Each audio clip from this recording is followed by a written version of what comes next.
Baik, terima kasih kesempatan yang telah diberikan kepada saya. Saya bernama Destika Bulele, Prodi Pendidikan Bahasa dan Sastra Indonesia. Baik, saya akan memaparkan hasil proposal saya yang berjudul Analisis Motivasi Mahasiswa Program Studi Pendidikan Bahasa dan Sastra Indonesia dalam memanfaatkan perpustakaan FKIP Nia Selatan. Baik, masuk kita pada bab 1 pendahuluan A. Latar belakang.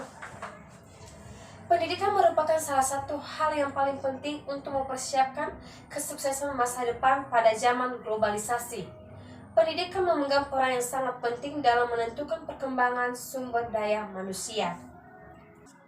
Kualitas individu sangat tergantung pada kualitas pendidikan yang diperolehnya. Menyadari akan hal tersebut, pemerintah sangat serius menangani bidang pendidikan sebab dengan sistem pendidikan yang baik diharapkan muncul generasi penerus bangsa yang berkualitas dan mampu menyesuaikan diri untuk hidup bermasyarakat. Salah satu faktor penting untuk berhasil untuk menempuh pendidikan adalah motivasi belajar.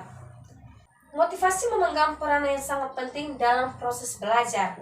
Salah satu cara untuk mendorong motivasi ekstrinsik dengan memanfaatkan perpustakaan kampus ini meliputi pengumpulan informasi. Perpustakaan sebagai sumber belajar yang paling dekat dapat dimanfaatkan untuk mendukung mahasiswa belajar lebih mandiri. Dengan memanfaatkan sumber belajar di perpustakaan, mahasiswa akan merasa lebih mudah dan terbantu dalam mengerjakan tugas kuliah. Bagian B, fokus dan subfokus penelitian. Fokus penelitian adalah motivasi mahasiswa program studi pendidikan bahasa dan sastra Indonesia dalam memanfaatkan perpustakaan FKIP Nia Selatan. Fokus penelitian tersebut kemudian dijabarkan menjadi 3 subfokus sebagai berikut: 1. Motivasi belajar, 2. Keadaan perpustakaan, 3. Sumber belajar. Bagian C, rumusan masalah. Berdasarkan rumusan masalah di atas, maka rumusan masalah adalah bagaimana mahasiswa program studi pendidikan bahasa dan sastra Indonesia memanfaatkan perpustakaan FKIP Nia Selatan. Bagian D, tujuan penelitian.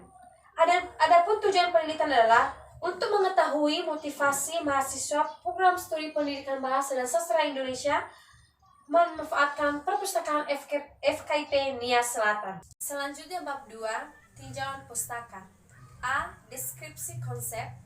Bagian 1, analisis. A kecil, pengertian analisis. Kata analisis berasal dari kata analisa. Penggunaan kata ini mempunyai arti kata yang berbeda tergantung yang mana Anda meletakkan kata ini. Dalam konteks bahasa, analisa ini berarti memeriksa dengan secara menyeluruh sebagai struktur bahasa tersebut. Namun definisi umum dari analisa ini adalah aktivitas kegiatan yang melingkupi beberapa aktivitas tersebut merupakan pembedakan. Analisa adalah suatu usaha mengurangi suatu masalah atau fokus kajian menjadi bagian-bagian sehingga susunan tatana bentuk sesuatu yang diurai itu tampak jelas dan karena bisa secara lebih terang ditangkap maknanya atau lebih jernih dimengerti duduk perkaranya. Menurut Sugiono 2015 halaman 336 bahwa analisis ini mempunyai fungsi untuk dapat mengumpulkan data-data yang terdapat pada suatu lingkungan tertentu. Analisis ini bisa diterapkan di berbagai jenis lingkungan dan juga keadaan. Nomor 2, motivasi. Motivasi berasal dari kata motif, dapat diartikan sebagai suatu yang melatar belakangi seseorang bertindak.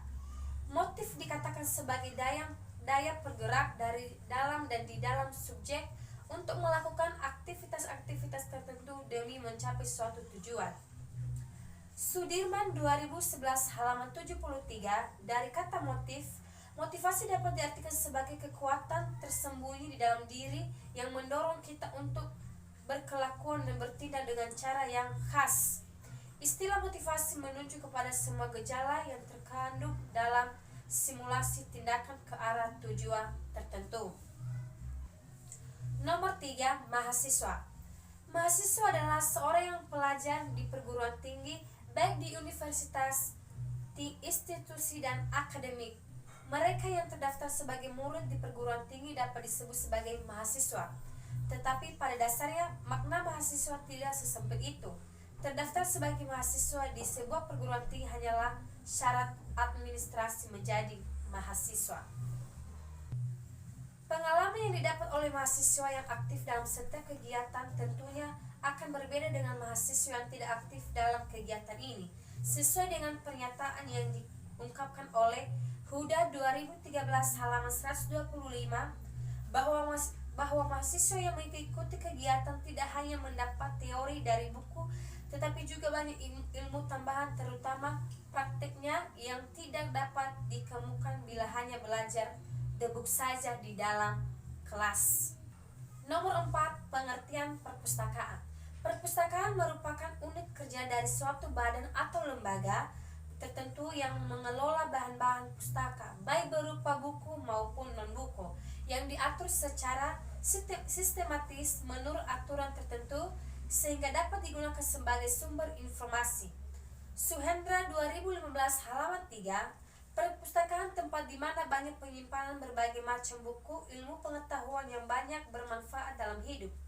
Perpustakaan tempat di mana pelajar dan mahasiswa banyak melakukan aktivitas membaca dengan ruangan yang hening, jauh dari kebisikan, yang mampu menciptakan ruang membaca yang begitu nyaman bagi mahasiswa.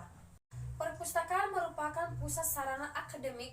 Perpustakaan menyediakan bahan-bahan buku pustaka berupa barang cetakan seperti buku, majalah, jurnal ilmiah, peta surat kabar, karya-karya tulis, dan lain sebagainya. Selanjutnya bab 3, metode penelitian. A. Pendekatan dan jenis penelitian. 1.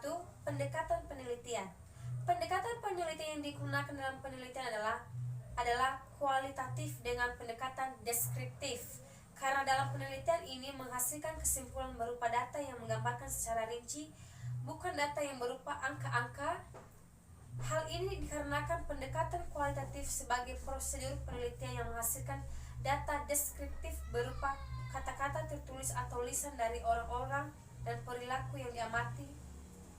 Menurut Hariwijaya 2012 halaman 82, statistik deskriptif adalah metode pengelolaan data statistik yang bertujuan agar hasil pengumpulan data, pengajian data lebih mudah dipahami.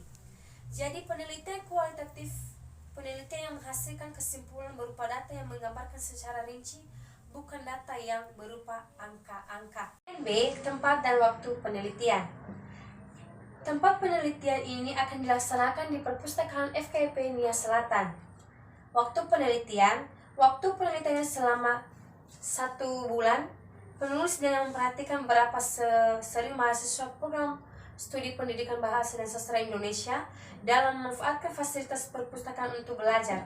Pelaksanaan penelitian dilakukan untuk mengumpulkan data yang dibutuhkan oleh penulis. Data penelitian akan diperoleh melalui pengumpulan data dari mahasiswa Prodi PBSI. Bagian C, data dan sumber data. Data yang digunakan dalam penelitian adalah data primer dan data sekunder. Bagian D, teknik pengumpulan data. Terdapat beberapa teknik pengumpulan data yang akan digunakan oleh peneliti, yaitu 1. Wawancara. Wawancara dalam penelitian ini hanya dilakukan kepada responden dengan menggunakan lembaran wawancara dan tatap muka langsung yang dilaksanakan secara tertutup, dan data ini digunakan untuk menginformasikan hasil analisis wawancara. Kedua, observasi. Pengumpulan data dengan observasi langsung atau dengan pengamatan langsung adalah cara pengambilan data untuk keperluan tersebut. Pengamatan baru tergolong sebagai teknik pengumpulan data jika pengamatan tersebut mempunyai kriteria berikut. Bagian E, teknik analisis data. Analisis data adalah proses mencari dan menyusun secara sistematis data yang diperoleh dari hasil wawancara, catatan lapangan, dan dokumentasi dengan cara mengorganisasi data ke dalam kategori, menjabarkan ke dalam unit-unit, melakukan sintese, menyusun ke dalam pola, memiliki makna yang paling penting dan akan dipelajari. Teknik pengumpulan data dan sumber data yang telah ada. Triangulasi ada 2, yaitu 1. Triangulasi teknik 2. Triangulasi sumber. Bagian F, pengecekan keabsahan data. Teknik pengecekan keabsahan data yang digunakan adalah triangulasi, ketekunan pengamatan dan pemeriksaan sejawat. Triangulasi yang digunakan adalah triangulasi yang bermanfaat, penggunaan sumber dengan membandingkan data hasil observasi dan wawancara. Ketekunan pengamatan dilakukan dengan cara melakukan pengamatan yang teliti, terinci, dan terus-menerus selama kegiatan penelitian. Demikian pemaparan hasil proposal penelitian saya. Saya ucapkan terima kasih. Yahoo!